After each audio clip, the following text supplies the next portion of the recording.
What's up, man? Let's see. I was on YouTube and I was like thinking, like, what shit should I like do? Cause I want to watch videos on here and shit, right? And I got a couple. Let's watch this video right here. 2 grilled chicken burritos, 2 bold flavors, $2 each, only at Taco Bell. At Wells Fargo, direct deposits come up to 2 days early with early payday. What if everything came 2 days early? Have a good weekend, Mary. All right now. Have a good weekend. Hello everyone, welcome back to the Film Insight channel. Hotel Hell has introduced viewers to a list of hotel owners, but these are the most annoying ones. Yeah. No. The dogs actually, believe it or not, Gordon, are one of the highlights here. Yeah. Jesus. In today's video, we've got some crazy things in store for you. So sit back, relax, and without further ado, let's get right into the content, guys. Robert Dean II. What is that for? Were you born with this in your mouth? Yeah, don't I wish. Actually, no, that was a gift from... A giant. So, yeah. Juniper Hill Inn, a 100-year-old hotel located in Windsor, Vermont, was featured in the first ever episode of the... So I think I never seen Hotel Hell. First season. And what a start it was. The 15,000 square feet inn was surrounded by 14 acres of landscaping. Juniper Hill was owned by Robert Dean II and his boyfriend Ari Nicky, who purchased the hotel for $1.6 million in 2005. After purchasing the inn, the couple was in a huge pool of debt. Despite that, Robert was living a luxurious life. He let his friends stay at the hotel and eat there at a 100% discount. Yes, for free. Robert believes this place is his playground. Yeah. And a playground for his friends. Dean was anything but an ideal owner. He was arrogant and loved to show off. This guy had over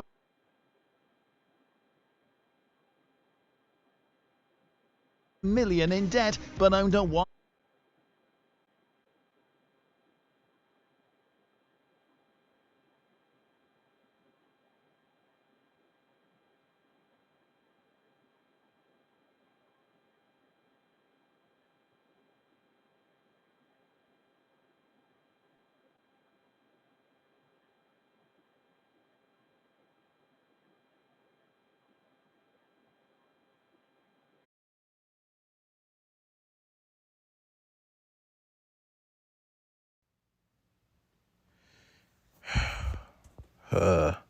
Can you hear me? Hello?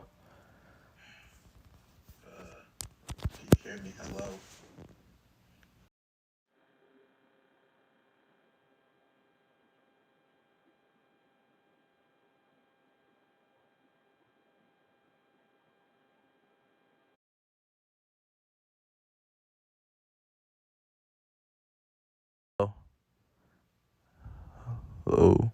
Hello? $100,000 motor coach. Oh, we have a motor coach to the side. right now. Having difficulty right now. Is it yours? Do you rent it? Yeah, it's ours. We owe on it, but we bought it. How much was that? Over $100,000. $100,000. Not just that, he often filled the hotel with antiques and always used to throw parties. Robert obviously loves to show off all his expensive antiques, but as a guest, I've seen this before. John Hoff, and this guy is crazy. Tonight's about feeding John's ego, not filling his bank account. Yeah, stuff. That's why I wanted to show Natural y'all. I beauty looked at it a couple of sometimes days ago. needs a I wanted to boost show y'all this shit and see what y'all bedhead, think about bag it. lunches, and I know what you guys are thinking right now, and that is, this really isn't the average Mortal Kombat video you see from Brustpoet. You've seen me cover many different things about the Mortal Kombat series in general, but not something like this. But I have been planning on making this video for quite some time, and as you can tell, I'm going to be talking about the creepiest and most disturbing things about Mortal Kombat. All fucked So up. please leave a like on this video if you enjoyed. This is something that in the end results to be something not really scary, but before then it can be quite disturbing. This is from Mortal Kombat Deception, which is the darkest Mortal Kombat game, and a good amount of the Mortal Kombat community knows about this, but it can be very disturbing when listening to. If you enter the Netherrealm in Conquest mode and talk to some of the residents of the Netherrealm, they will speak to you in backwards English. Here are a couple of examples. Can y'all talk in backward language? Like, is it easy, hard? I could do a little bit, but I can't do a whole lot. It's really hard to do. That's what I tried to do, so it's hard to fucking do. Of what it sounds like.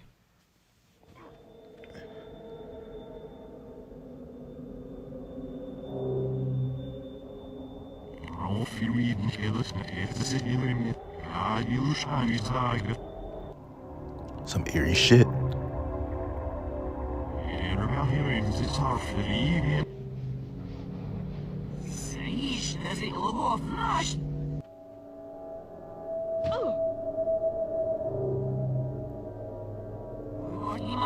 You ever played Mortal Kombat Deception? I never played it before, and I mostly play like the arcade version and Mortal Kombat 9 all the way up to 11 right now. And I was gonna stream Mortal Kombat 11, but I changed my mind. Rather do like a little video thing, watch videos and shit and chill, you know.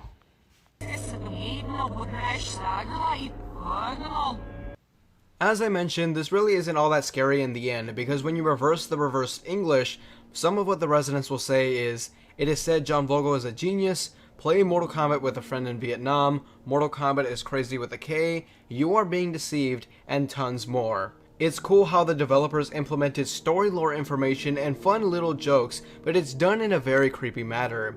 Just the sound of someone talking and that being reversed is just downright disturbing. There were so many more rumors about Mortal Kombat during the arcade era than there is now with our current Mortal Kombat games. In Mortal Kombat 3, Johnny Cage was absent from the roster, and I played this one. This is the version I played and stuff. It's pretty good. I like this one. I think this is 3, right? I think this is 3. I don't know. There are so many rumors saying that he is a secret unlock of Mortal Kombat during the arcade era than there is now with our current Mortal Kombat games. In Mortal Kombat 3, Johnny Cage was absent from the roster, and there were so many rumors saying that he is a secret unlockable character, or you can transform into him with Shang Tsung in the game. But that has been debunked numerous times, and the fact of the matter is that he just isn't playable. However, an audio file was released online back in the 90s, and supposedly this was supposed to explain why Johnny Cage was absent in the game. It was an audio file of a funeral where you can hear someone crying in the background, a funeral song, and someone talking through the whole thing saying that Johnny Cage was killed by Kintaro.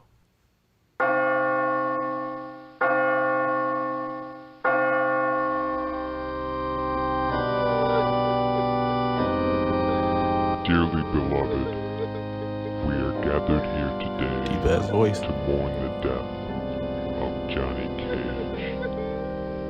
Killed at the hands of Kintaro during the second Mortal Kombat. He was only 29 years old. Now, the odd thing about this is that it was never really said if this is official or not.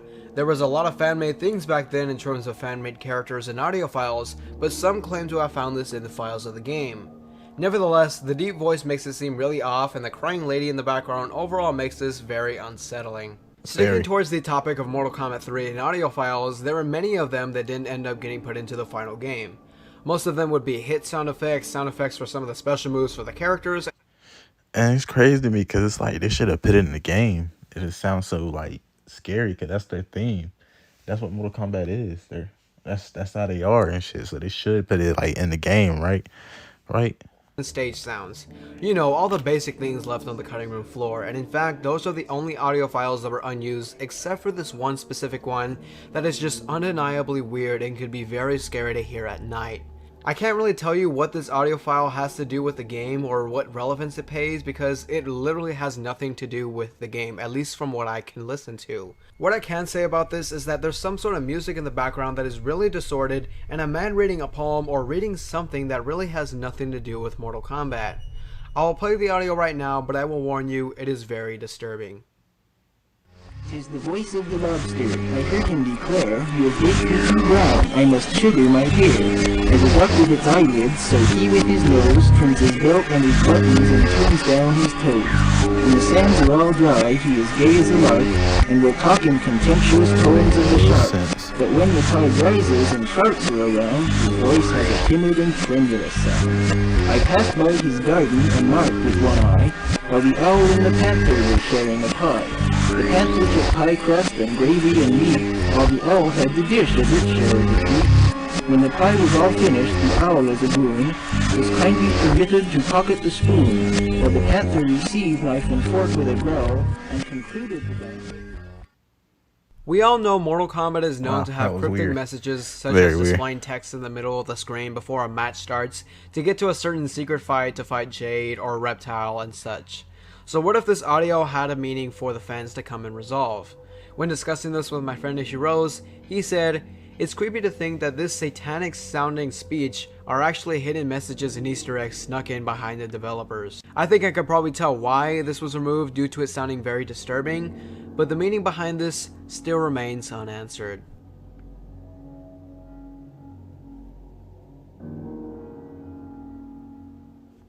I was In curious. I medieval just wanted to see that. Kings See what that feared one is. this more than Saying death. questions that you It don't wasn't want the to plague, answer. the yellow I want fever, to see or what the it is. Hey everyone, before I get started in today's video, I wanted to address something that I'm sure you've heard of before, but I wanted to address it here so I can get out of the way, and that is the current state of YouTube right now. It's really freaking broken, and that story, and so many detailed things that are just amusing to us. Get to the real Sure, it can shit. get complicated, and some things don't even make sense, but when it comes to unanswered things about the lore, or just mere questions about the story that haven't been addressed by the games or the developers, oh man, are MK fans in for some speculation. Speculating and theorizing is one of the best things to do in my opinion, and it's not just for Mortal Kombat, it's for many different franchises too. And the inspiration to make this video was from a Star Wars video I saw. But then again, some people don't even Hold care. on, just before we do anything, let me have any other videos we can watch. Should I do Lost Media? I'll be watching Lost Media on my free time. Should I do that with y'all? Maybe. And if you don't care, then that's great. Who cares anyways? There are some things I question about Mortal Kombat on where I do want the answer to, and there are some things that I don't want the answer to because I don't want to ruin the fun of speculation, and I don't want the speculation kind of vibe to go away for these questions. And that's exactly what I'm going to talk about in today's video. By the way, the script for my next Mortal Kombat video is just about done, and that is talking about my casting wish list for the Mortal Kombat movie. So if you guys want to see that video, let's try to get this video 300 likes, and we'll see if we can get that far. We really don't have a lot to question about when it comes to Shao Kahn. We all know why he's so powerful, how he came to the throne, and so much more. It's almost as we know everything we need to know. Best MK9. This is the best one right here in the series. One of the best. That's all I'm gonna say. About him, and there's nothing left to add and nothing to change either. But there is this one thing. What is his species? Back in the 90s when the Malibu Comics were making Mortal Kombat comics, we got to look at what he looks like under the mask, and it's pretty clear that he is not human. And we can see by his most recent appearance in the games, which is Mortal Kombat 2011, that the developers stayed with what he looks like from the comics because obviously no human would have eyes like that. It also seems that he's the only one in the Mortal Kombat universe that looks the way he does, so was his species destroyed by Outworld during Shao Kahn's time on the throne, and that being part of the reason why Shao Kahn decided to overthrow him? In the early developments of his character back in Mortal Kombat 2, he was originally supposed to be a Tarkatan, but that obviously dropped, and maybe the answer to this question will forever be dropped from the developers and the games. I do see it a little To some, this will be a problem for those who love story in a character, because if a character doesn't have a story behind them, how is that character likable to them? And that's completely understandable. It's a very valid reason not to like a character. However, I would really prefer Chameleon to keep his backstory a mystery. As some of you guys may know, we really don't know where Chameleon came from. It's always been kept a secret for the developers, and it makes us wonder why. Maybe there's not much to it than some of us think, and maybe it's the developers just being lazy, or maybe they really want to keep it hidden from us and keep the community thinking, because there has been quite a few interesting theories regarding where Chameleon came from. Some suggest that he's an experiment created by Shang Tsung, others say it's actually Smoke, and the most popular one is that he's simply from Reptile's race, meaning he's a Saurian. Regardless, it still hasn't been stated, and I hope it doesn't get answered. But if you would really want to see a discussion video regarding all the possibilities of Chameleon's backstory, leave a like on this video and tell me in the comments if you guys would like to see that. Raiden is one of the most powerful characters in Mortal Kombat history without a doubt, but just how powerful is he? We know he's managed to defeat Shinnok, Shao Kahn, and other powerful warriors, but in certain version of Raiden's bio in MK1 and Mortal Kombat Trilogy, I'm ready to see Mortal Kombat 12. I really wanted to see that shit. Oh, they got some good casting characters in there. I want to play as this. MK11, they had some good ones, but I want some better characters. I gotta see. I really want to see this shit. States that he takes form of a human in order for him to compete in the tournament. So what exactly does he look like? Does he look like some sort of an elemental being, or does he look like pure electricity, or does he look similar to what an Elder God would look like? Just like many things on this list, we may never know. That's it for today, everybody. If you enjoyed today's video, be sure to subscribe to the channel. Anyways, my name is Brustable Productions, and I'm out for now.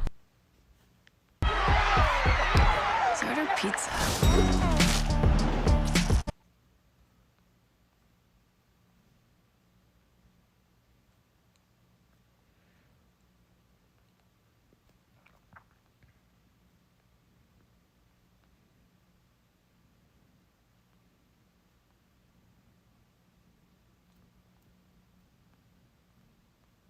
Oh, hi there. I've said it before, and I will say it again. 2022 was an incredible year for Lost Media. In all my years of obsessing over Lost Media, even before I started making videos, I don't remember any year so jam-packed with amazing finds. So I wanted to find a way to celebrate, and what better way than to tell y'all which ones flopped. Joking aside, I do have to say, even though I will be ranking these finds, and there will be plenty of pieces in the D, E, and even F tier, every discovery on this list is a triumph. Folks have uncovered and archived things I never thought would see the light of day. And even if I don't like what was found or is disappointed by it, that does not in any way take away the hours poured into preservation of media that without the amazing work put into it, would be lost forever. There is only one discovery in this video I will not be ranking because of its disturbing nature, but we'll get to that when it comes up. Joining me today is my friend over at the YouTube channel, Seeker of the Lost. In our tier list, we'll be considering the efforts that went into the search, any cultural and historical impact the discovery might have, and whether or not the found lost media, in our opinion, was any good. This is obviously very subjective, so when we are inevitably wrong in our rankings, let us know in the comments.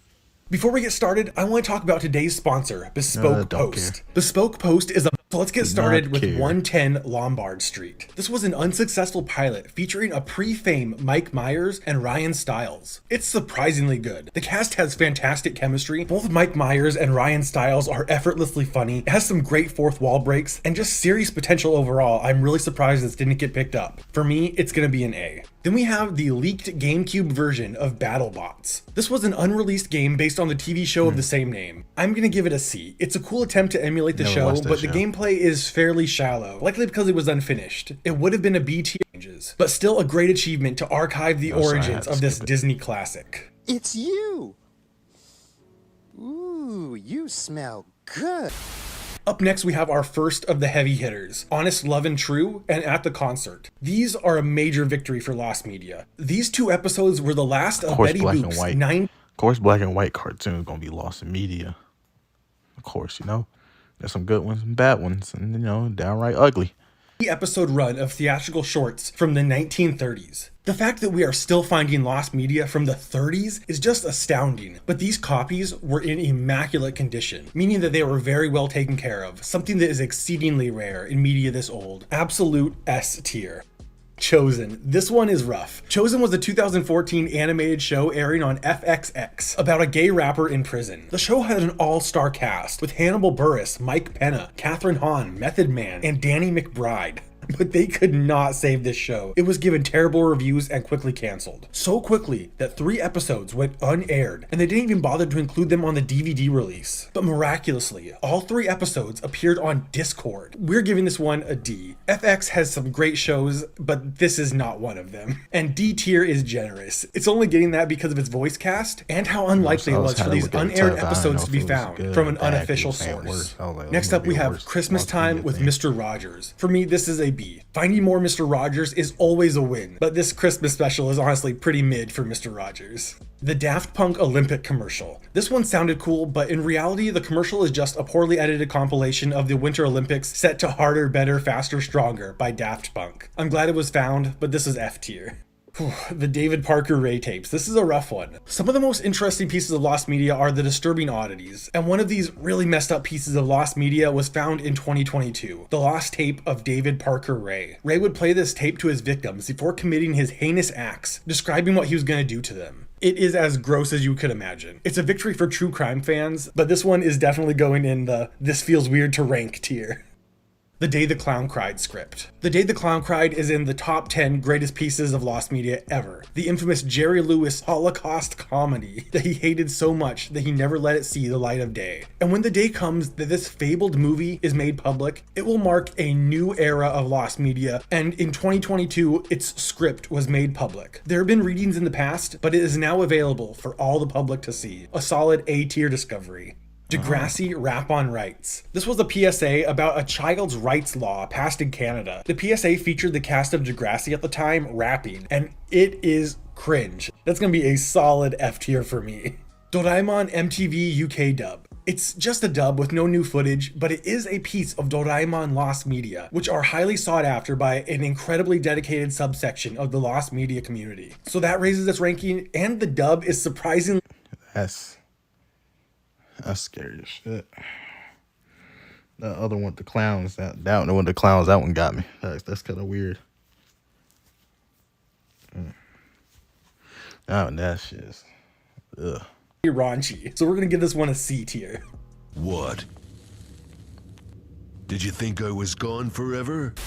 Next we have the Duke Nukem build. Duke Nukem Forever is probably the single most famous example of a video game in development hell. Being in active development for 14 years, coming out in 2011 as an awful, dated mess. And recently, 2 builds of the game from 2001, 10 years before its actual release, were leaked online. The game is obviously very different from the official release, and it was far from being finished, but shows the potential that Duke Nukem Forever had if it wasn't delayed for another decade. This is an A. It might be an S tier if the builds were more complete, or if the 2011 game wasn't trash.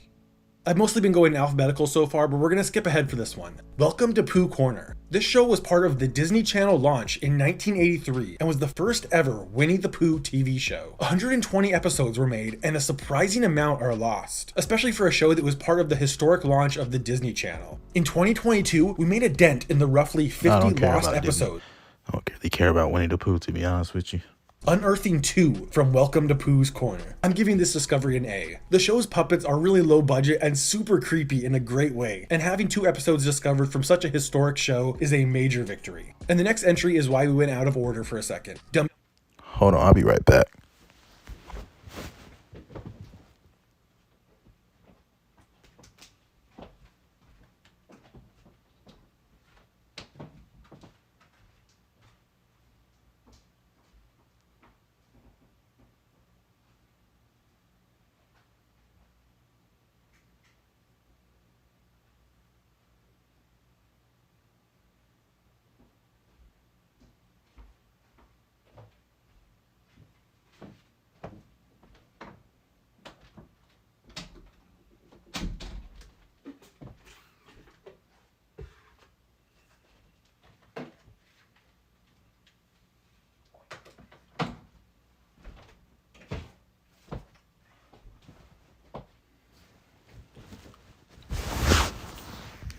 Alright, I'm back. Let's get into it. Circus. This is a 1980s puppet show based on the Dumbo movie. Almost all of the 115 episodes are lost, but a few have been found this year. The show uses the same puppet style as Welcome to Pooh Corner, but it was not a Disney Channel launch show. So without the historic precedent, we're giving this one a C. The uncensored episode of Busted. In the episode of Fat Albert and the Cosby Kids, Busted, the gang are basically scared straight, seeing how tough life is behind bars. When the episode was first aired in the 80s, some of the prison inmates swore at the kids. In all future airings, this dialogue was censored, and no one had come forward with a recording of the original broadcast from the 80s. Until 2022, when what appears to be a master tape of the episode was posted to the Internet Archives. This is an A. A classic Fat Albert episode, a mysterious discovery, and swearing in a kid's show? F yeah. The Fire Kills PSA is a series of really dark fire safety PSAs from the UK, known for being really bleak. All variations of this commercial are now believed to have been found, but there are rumors of more. I'm gonna give this one a B. It is a classic case of a PSA that took its message too far, and it would rank higher, but all the variations that were found are incredibly similar to the ones we already have, so very little new footage has been uncovered. All lights on the Harry Amp Drooling by Godspeed You Black Emperor. As much as it pains me, I have to give this one a C. Godspeed is one of my favorite bands, and this is an incredible discovery, but the album's not good, and it really doesn't sound like the band does today. Granny Fanny Nestle Road. A series of Sesame Street skits where Granny gives terrible advice. All 6 skits in total were finally recovered in 2022. We're gonna go with an A. Great skits, but like everything from Sesame Street, it's already being hoarded by the rights holders, so we're really just waiting for the company to release what they have. Homeward Bound deleted scenes. These were cut scenes included in TV airings of the movie in the 90s. It's great to see more of the incredible journey, but the deleted scenes don't really add anything and are very low quality. How the Hamsters Saved Winter. This is a 2009 straight-to-DVD CGI animated movie based on the classic hamster dance meme. Look. And it was nowhere online. In early 2022, the movie was finally posted online from a Lost Media Wiki user whose father was friends with the director and was given the movie as a kid. The quality is only slightly better than what you would expect from a low-budget mockbuster, but given its origins coming from one of the earliest internet memes and the small number of copies that were released, I think How the Hamsters Saved Winter deserves a B. The Irate Gamer game. This is a 2013 iOS game based on the YouTuber The Irate Gamer, known for being a cheap reskin of another game. It was removed from the App Store and never heard from again. Eventually, someone found the game on their old iPhone 4 and posted it online. F. Next is the full original music recordings from It's the Great Pumpkin, Charlie Brown. The soundtrack for the famous TV special without sound effects was finally released in 2022 when a copy was found in the film archives. A cool discovery, but not earth-shattering. C. Jeopardy pilot. The very first episode of the long-running game show finally released. C. In 2003, an animatic was made serving as a pilot for a Kingdom Hearts TV show based on the video game. In 2022, it was leaked by its director. I have to give this a B. I like that they didn't totally adapt the game one for one, and making Riku more involved in the plot was a great choice, but it definitely could have used more fleshing out and a better setup. Okay, Lamb Chop Play Along. I'm very biased on this one. I loved Lamb Chop as a kid. That, compounded with the show winning an Emmy 5 years in a row, makes the found episode of Lamb Chop in 2022 a solid B-tier discovery. Back in the day, the band Yes released 11 music videos for their song Leave It, and all of these variations are basically the same. The band said they were trying to make the most boring music video possible, and they succeeded. Some of these variations were found in 2022, but since they were so similar to what we already have, this is going in the E tier. Next up, we have the 1982 Macy's Thanksgiving Day Parade. This was the last of the Macy's Day Parades post-1980 to be archived. This is a B tier. Lost Media. It's a Macy's Day Parade from 30 years ago, so it's not necessarily a great watch, but it is a major win for historical preservation of an American staple. Mario Kart XXL. To me, this is a B. It's just a Mario Kart tech demo for the Game Boy Advance with a single level. But given how stingy Nintendo can be with their intellectual properties, it's always a success when their stuff gets leaked. Moving on to one of the biggest discoveries of the year. At the very beginning of 2022, I was planning on making a video about hoarded lost media. Pieces of lost media that aren't technically lost, but the people who have them aren't releasing them to the public. And my number one entry was going to be Marble Madness 2, also known as Marble Man. This is an unreleased arcade sequel to the original Marble Madness, one of the greatest arcade games of all time. The sequel went unreleased, and only a few copies of the arcade cabinet were made. And these copies were known to be in the possession of collectors, but they all vehemently refused to dump the game online. But in 2022, it mysteriously found its way to the public. I genuinely never thought I would get to play this game. It's not as good as the original, but it's still a great game and a colossal victory for video game preservation. This is easily an S tier discovery. Next is what I believe to be the single most underreported lost media discovery of the year. A print of the movie The Net was unearthed, a silent film from 1916. This piece of lost media, over a century old, was found in the Norwegian National Library. Movies in this day used nitrate film, a highly flammable material known for degrading in quality if not properly stored, and the found print was perfect. This is an S tier discovery. Looking at how many lost silent films there are, it can seem hopeless, and year after year the chance gets more and more unlikely that they will be found. But finds like this give the community hope that other lost silent films have a chance of being found too. And moving from hit to hit, we have the Nickelodeon short, Oh Dear. This is a creepy short film shown at the 2005 Next Tunes Nicktoon Film Festival and used briefly in a Nickelodeon bumper. To me, this is the perfect piece of lost media. It's a creepy, obscure, mysterious short film that aired on a kids network with zero explanation. This is an S-tier lost media and an S-tier discovery. It doesn't even matter that I had never heard of it until this year. It just fits the mold of classic lost media so perfectly. Oysterhead Maze. This is a bizarre 3D shockwave game themed after the rock supergroup Oysterhead. I'm giving this one a C. It's so strange and unsettling, I can't help but like it.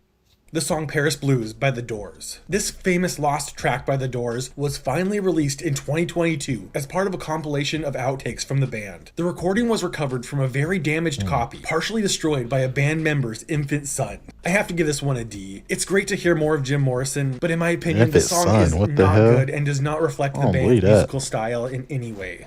Going back to some of the greatest lost media events of the year, Planes, Trains, and Automobiles. The 1987 John Hughes classic was released on Blu-ray, including all of its deleted scenes. The over an hour's worth of cut content added some needed context to part of the movie, including an entirely deleted subplot. This is an S tier. Over an hour's worth of deleted scenes from a classic movie from one of the greatest directors of the 80s, starring the late John Candy and Steve Martin in his prime, all released in great quality. Lost media does not get much better than that.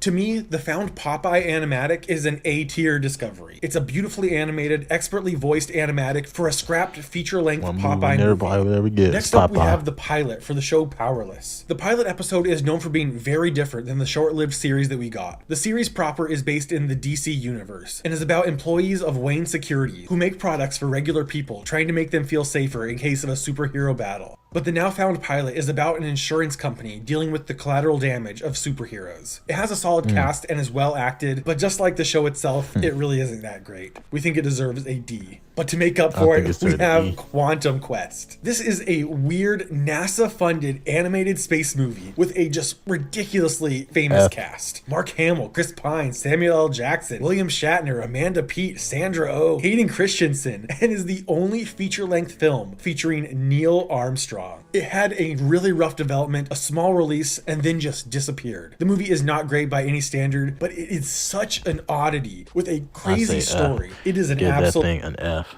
all the way. S tier. The Ribbed Doll PSA is a disturbing Filipino anti-child abuse PSA. This is textbook lost media, a PSA that goes too far, showing disturbing images of a baby doll alongside a baby screaming. It's an A.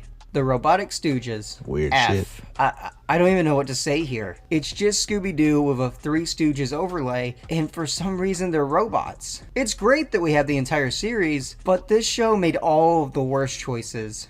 Rocket Beach, the pilot for Rocket Power. This is a great pilot, but it was found because someone recorded it off their phone from a museum that had a copy. It would be an A if we had a high-definition copy, but as of now, it's a B.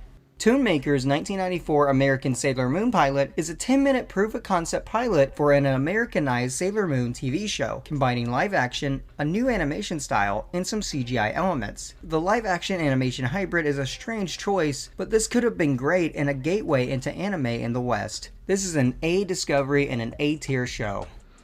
Next up, we have Scramble Training. In their heyday, Sega had their own line of video game-based amusement parks. One of the games at these parks was Scramble Training, a flight motion simulation game. To get the full experience requires a large motion simulator that was made specifically for Sega World. But recently, uncovered at a UK flea market was the live-action footage used in the simulation, starring the King of Pop, Michael Jackson. This absurd find was quickly digitized and made public. I might have to make a full video on this discovery. I cannot do it justice in this context. This one is absolutely wild. I'm giving it an A tier, but there is a solid argument for an S tier. Welcome everyone to Scramble Training. I am your flight officer commanding the You're really playing this whole video right now. Space Shuttle. I am Commander Jackson. The Serbia vs. Albania 2014 soccer match was infamously ended early due to a brawl that involved players, the audience, and even the security guards. The brawl itself had gone missing, but has of course emerged online in 2022. This is a B. The Shrek test animation. What more can I say about this amazing piece of lost media? It's still not totally found yet, but what we have found is S-tier lost media. The search galvanized the lost media community in a really beautiful way. It gave us a greater insight into a classic piece of animation and shows us a glimpse of Chris Farley's time as the beloved ogre. SpongeBob Got Milk. SpongeBob is some of the best lost media around, and while his Got Milk commercial isn't his best, it's still a funny discovery. A tier. Surprise is a long sought after musical skit from Sesame Street in the 70s. The skit had a group of Muppets singing about various surprises shown in cutaway segments. A German and Hebrew dub had been long found, and in 2022 the full English version was posted. This is an A. The skits are funny, and it's another victory against Sesame Street stubbornly keeping the early years of the show from the public.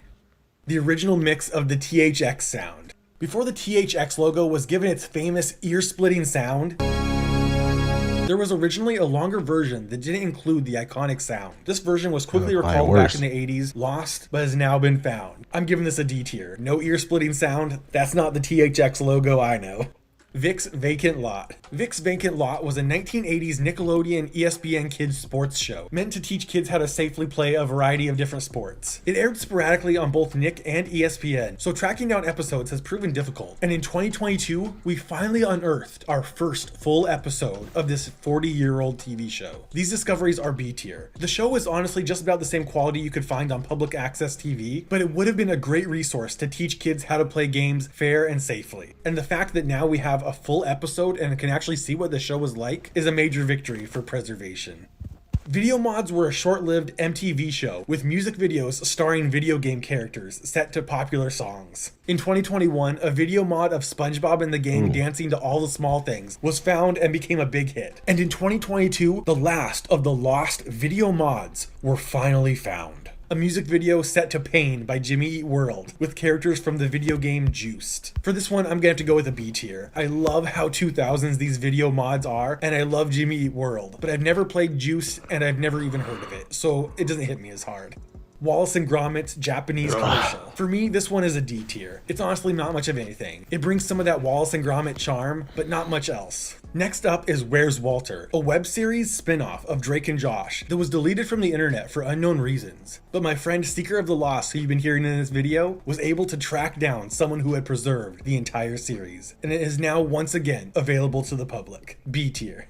Who Wants to Be a Millionaire's 10th anniversary. In 2009, an 11-episode run of Who Wants to Be a Millionaire was made to celebrate the show's 10th anniversary. The episodes are notable for being the last time Regis Philbin would host the series. And the fact that these episodes were ever lost is just really strange to me, given how popular the series was, how high the ratings were for its 10th anniversary episodes, and the prominence of home media recording at the time. But the episodes are now archived as of 2022. This is a C tier. Moving on to what might be the single biggest event of the year, the Wicked Witch of the West on Sesame Street. There is no question about it. This is S tier. This is the single most high-profile discovery of the year by far. I can't say much more that hasn't been already said about the holy grail of lost media. If you want to know more about it, you can watch my video on the subject or one of the many others online celebrating what might be the best discovery of the year. Hate to leave you on a bummer, but our last entry is Word World. I'm sorry, but this is an F. The character designs are cursed, the voice acting is obviously a placeholder, and the CGI animation is lifeless. It's hard to even call it a pilot. I don't know what was going on with this.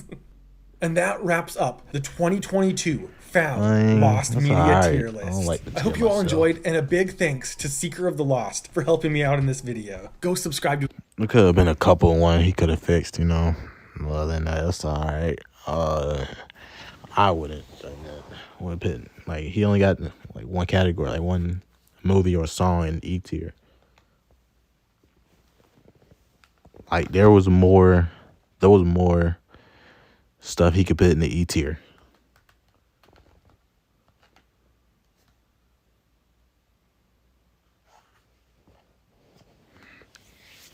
That's what I think. Let's see. I don't got any more. I don't got no more.